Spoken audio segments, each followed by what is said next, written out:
So the government has cracked down significantly on online poker. They've arrested the guys who own two of the biggest sites, Full Tilt Poker and Poker Stars. I guess there was back in '06, they made it illegal for banks to process credit card transactions to these online poker sites, but they engaged in, obviously because the sites continued, significant subterfuge, setting up sort of dummy credit card companies and offshore accounts that enabled the sites to continue. And now here 5 years later, they've all of a sudden cracked down and shut down the sites, at least temporarily, and arrested these guys. One of the arguments that they're making, do you see one of the arguments that they're going to make in court, the owners of the sites, that they're not gambling sites because they involve skill, so it's not gambling. Right. So poker, not gambling. It's not gambling. It's you're right. Right. It's like the stock market. They're right. saying, you know, there's a savvy to it. It's an interesting. I mean, on the instinctively, you think that's crazy, but there's a.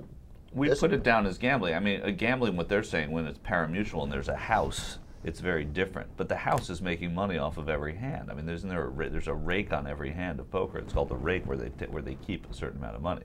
They're not doing. They're right, they're but profiting. They're profiting, but that's because they're running the site. That's their service fee. That's the basically. service fee. They're not competing against you. No, exactly. They're not competing against you. Though, I mean, I'm sure there's organization, and it has nothing to do with the people that run the site and why this legislation is happening. But yeah, it seems to be the most logical defense to get around what they're doing. Yet, so much of what they did was finding the loopholes in the law in order to continue operating. So they're going to have to answer for that as well. It doesn't feel to me like, and not just because I gamble, and I don't play poker online, but it doesn't feel like it should be illegal. It just doesn't feel like this should be a crime. No. I mean, first of all, you can go to a bunch of cities in the country. Here, you can go to LA and do it. There are places you can do it legally. Why can't you do it? They're probably online? Motivated by the loss of taxation. This was passed, though, in '06 with a Republican Congress and a Republican administration, and this felt like social legislation, not an inability to collect taxes. Right. It felt like this is immoral, and we're going to crack down on it. And who cares? I mean, who cares? Yes, people. Probably families of gamblers.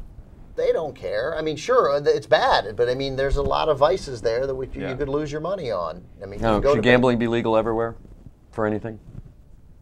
Yes. Yeah, I agree. Yes. I mean, Michael?